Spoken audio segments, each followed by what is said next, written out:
Hallo, bonjour. Aujourd'hui, je te propose de voir 3 expressions qui utilisent le mot main, die Hand. C'est parti.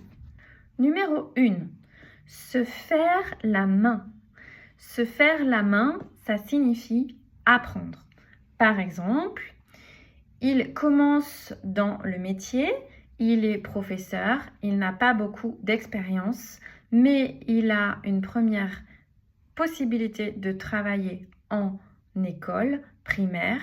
Cela lui permet de se faire la main, c'est-à-dire que ça lui permet d'entrer dans le métier, d'apprendre et de se faire une première expérience. Se faire la main. Il se fait la main. Expression numéro 2. En venir aux mains. En venir aux mains, quand la tension monte dans une pièce entre des personnes ou à l'extérieur d'ailleurs, en fait, quand la tension monte et qu'on commence à se battre physiquement, on dit que l'on en vient aux mains.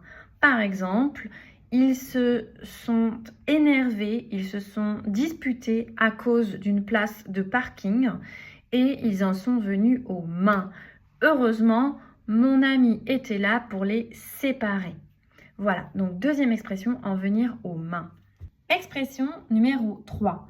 Ne pas y aller de main morte. Ne pas y aller de main morte, ça veut dire exagérer et agir de façon brutale. Donc, cela peut vouloir dire exagérer et être brutal au sens propre. Par exemple, il l'a frappée au visage et il n'y a pas été de main morte car il a dû aller à l'hôpital.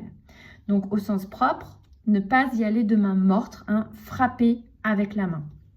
Mais on peut aussi retrouver cette expression au sens figuré.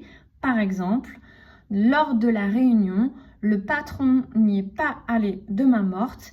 Il s'est vraiment adressé avec beaucoup de brutalité envers ses employés. Donc, ça peut vouloir dire exagérer et être très brutal de façon physique, donc au sens propre, mais aussi au sens figuré dans les paroles. Maintenant, je te propose de me trouver une phrase avec une de ces 3 expressions et de me l'écrire dans les commentaires.